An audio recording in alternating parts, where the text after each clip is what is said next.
Howdy, folks. So this is what issue the sport's got. How do we get new people in, and what should we be doing, and what are we doing to make that happen? And as importantly, if not more importantly, what are we doing that we shouldn't be doing? Because the reality is, it's more about, we've got to take a big step back and we've got to look and say, how are we going to bring in numbers, because it's a numbers game, the amount of people that we need to grow and make this sport thrive? So let's first deal with what we shouldn't be doing. Categorically, we should be making the sport a welcoming, new, joyful experience for people to get involved in. We shouldn't be, as I've had over the last few weeks, having new people that are interested in the sport, seeing all of the backbiting and BS that happens on social media. And I'll hold my hands up and say, unfortunately, in the last 2 weeks, I've been involved in some of that. And in retrospect, perhaps I should have just shut my mouth and not defended my corner to create more of that environment. We talk about young people coming into the sport, and it's a numbers game, like I said. It's a numbers game, but that numbers game is heavily stacked against us when it comes to new people. Because the harsh reality is, there are many barriers of entry for young people to come in. And the realistic way of bringing new people, young people in, is by them having some connection to the sport already. And as numbers go down, those numbers of new young people potentially coming in are going to go down. The harsh reality is that it's going to be a big struggle to get young people coming in the numbers we need. And the sport has to be made more attractive to get those young people in. If you took 1,000 young people, let's say between the ages of 12 and 20,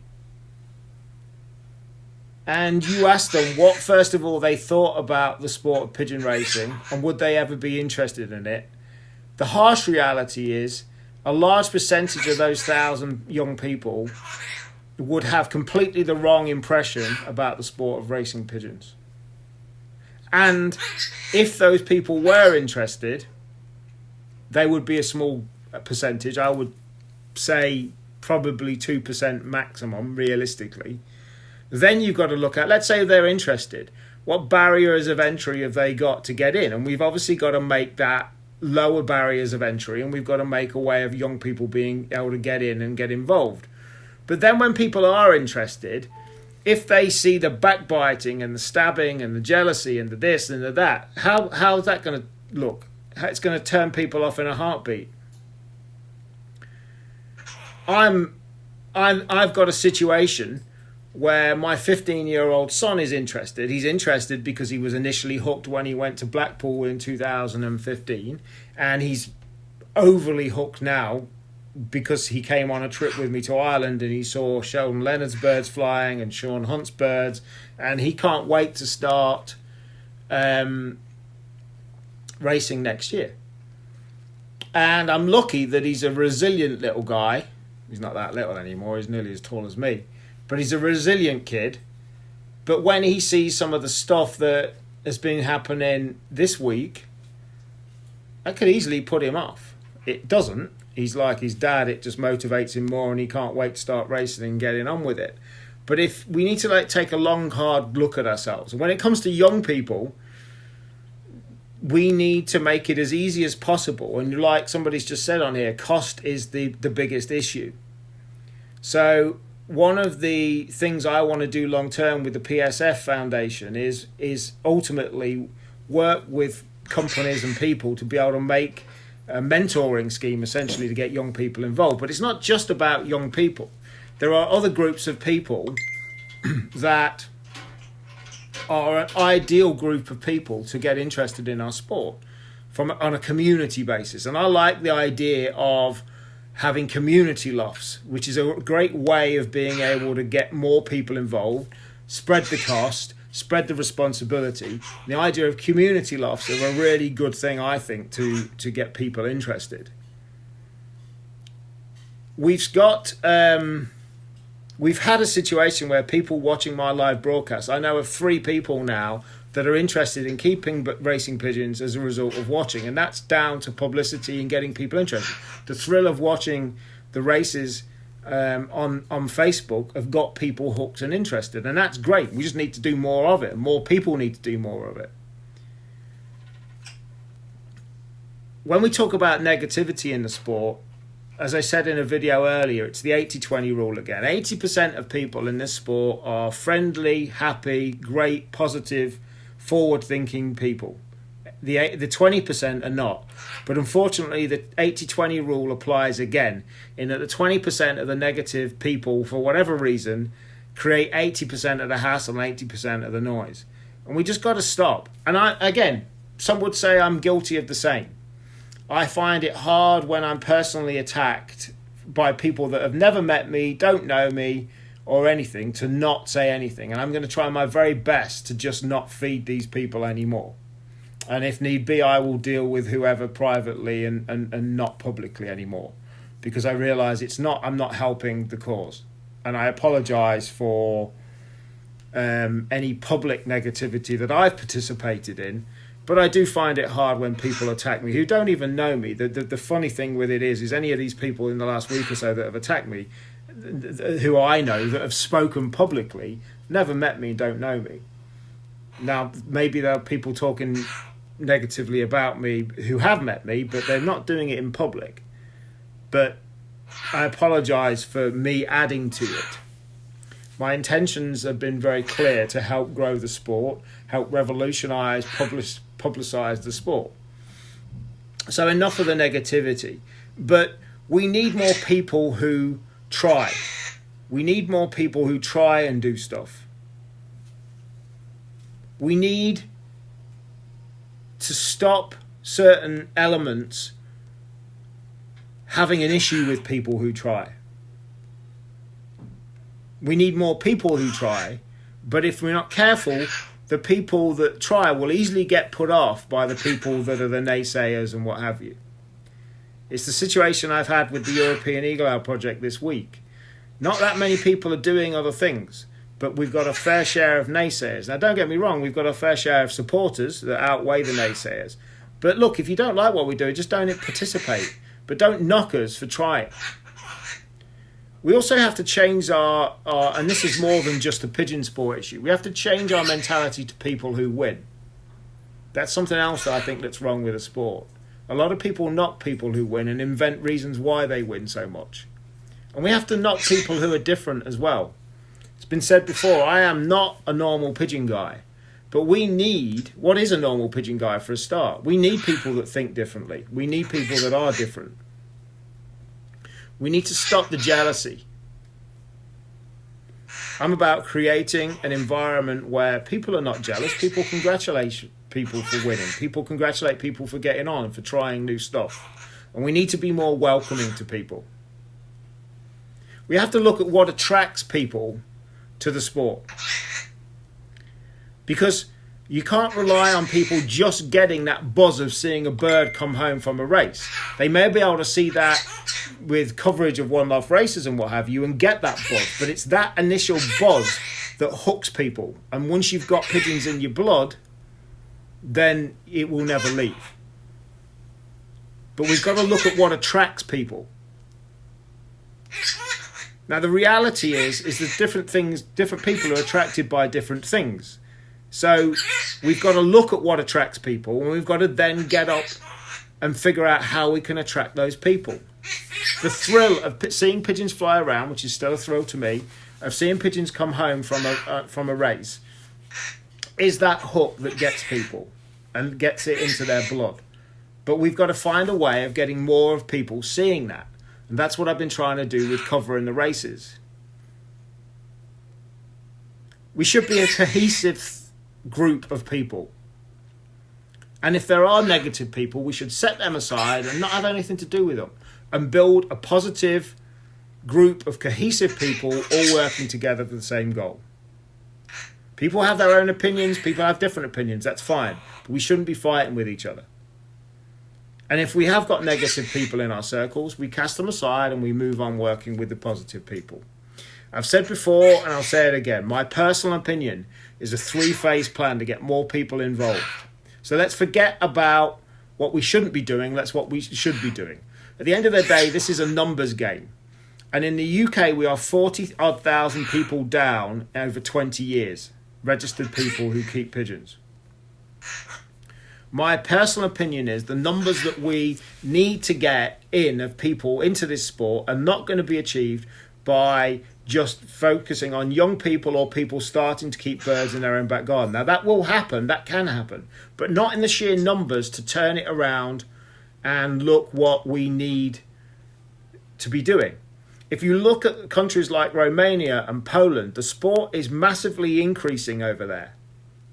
In Poland alone, there are 50,000 registered flyers. In Romania, there's 15,000. So Romania has 75% of the registered flyers that we do here in the UK. And in Poland, there are 2.5 times more people keeping birds in Poland than there are in the UK. What are they doing to attract people? And why are people getting involved in relatively big numbers? We need to look at that. I'm going to Romania next month, and I'm going to look to meet some people and figure out what that is. My personal opinion is not dealing with the negativity anymore and the idea that we need to be cohesive, more respectful. Everybody can have their own different opinion. And I'm up for a debate, but it doesn't mean people have to be disrespectful to people, or like I heard earlier, because somebody seems to have a major issue with me and my past who's never met me, ended up resorting to threatening that he knows where I live. How is that going to attract new people? That kind of mentality. Moving forward, my personal opinion is there should be a 3-phase or step plan. It's like a funnel. Imagine a funnel. And at the bottom of the funnel is people keeping and racing birds in their own back garden. But that funnel is the smallest. That's the smallest amount of people that we're going to be able to realistically get. And yes, we can have ways of focusing in on that funnel, getting people to start keeping and racing themselves. But the harsh reality is that the bottom of that funnel, the numbers of people are not there in the masses we need to turn around. I think this is why I'm a big fan of One Love races.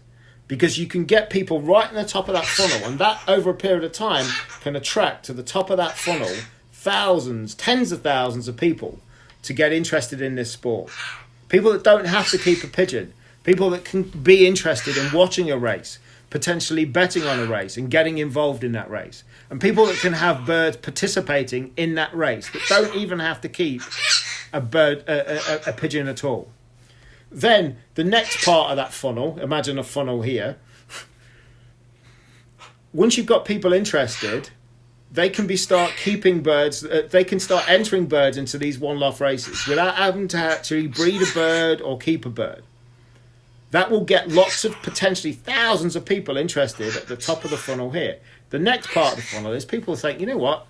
I want to start keeping and breeding some of these birds in my own back garden. Not necessarily racing, but keeping and breeding them. That's far more realistic to expect potentially the numbers we need of people to be able to start doing that. It's kind of like having a horse racing little stable. If you look at it from a horse racing point of view, instead of having to keep a horse and all the cost of that, they can keep 3, 4, 5, 6 pairs of birds in a relatively modest loft or shed with aviary and breed birds to put into the One Love races. Then, ultimately, a portion of them people here will end up thinking, you know what, I want to start racing myself and racing on my own, into my own back garden, into my own lofts. So that's what I think the plan is. Attract people at the top, get them interested, get them entering birds that they don't even have to breed, rate, do or anything. Then you'll get people keeping birds. Then you'll get people racing. But ultimately, the numbers here at the bottom are not enough itself to turn this sport around in the UK and Ireland. And we need to look at why the sport is growing at a massive rate in countries like China, Poland and Romania. They're my thoughts. That's part of my plan, what I'm doing, and everything that I'm doing promotion-wise of one-off races and loft visits and meeting as many interesting people as possible is what I'm doing to help. At Sean Hunt's race, I know of one person that watched that race and is now interested in starting to keep racing pigeons as a result of watching that. And at our height, we had tens of thousands of people watching that. At our height, we had 770 people watching from all around the world. That's powerful. Imagine within, at the time, that was about 4 months into this journey I've started. Imagine what it'll be like this time next year if this negativity stops. The negativity only motivates me, by the way. I can't be bullied, intimidated, people threatening to know that they know where I live doesn't bother me. All of these, I turn around into a motivation to do more. I'm 6 months into this now. This time next year, 18 months in, I think things can just be bigger and better. And I'm doing it to help promote this sport. Because that mainstream as we can get, i.e. live Facebook Live, Racing Pigeon International TV, is what will attract people. Because that then captures the thrill of watching that bird that's flown hundreds of miles back to a race. And then the fact that that bird or the owner of that bird then wins a lot of money, that just adds to the thrill. So there's my ideas. We need to stop being negative. We need to be more welcoming. We need to welcome the people that try. We need to stop being keyboard warriors. We need to try. And if you see people trying, congratulate them for trying. I am up for helping and supporting anybody. I'm speaking to a guy in the States at the moment, does his own YouTube show. We're going to work together. There's no competition in this stuff. As many people as possible need to try. And not the people that are trying. And we need to have a winner's mindset, and we need to welcome people that are different. We need to cut the jealousy, and we need to be more welcoming. That's what we need to stop doing, and we need to get it done now. And we need to make it attractive to not just young people, but any people. And I think what I've just outlined is the way that we do it. Thanks for watching, folks. Racing Pigeon International TV, RPI TV, Monday at 8 o'clock. And we've got Sean Hunt as a guest coming on, who will be telling us about how he's managed to successfully breed his 5th generation of racing pigeon. In the meantime, make sure you go and sign up to the RPI Facebook group at facebook.com/groups/Racing Pigeon International. Thank you very much for that. I tell you what I'm going to do before I sign off is I'm just going to check up with some comments. I've got to go and crack on with some work now. I've got a load of work to do before I go and take a well-deserved evening off with my girlfriend, who's we're celebrating our 2nd year of being together today, which is great. Let me just check up for the comments before I sign off. Brian J. Mader said, "I'll donate young birds to anyone who wants to get into the sport to get them started." Thanks very much, Brian. That's great. Much appreciated. We've got a famous John Crean watching, or he was. Well done to you, John, on all your results this year. You see, that's an inspirational guy. I don't look at John and think, how could you ever beat him? I look and think, what has that guy done to achieve the success he's got? And John Crean is the shining light for me of inspiration. People like him inspire me, and they should inspire others. It has to start at club level. Not enough members at the club levels. But like I said, it's a numbers game, Simon. I agree with what you're saying, but it's a numbers game.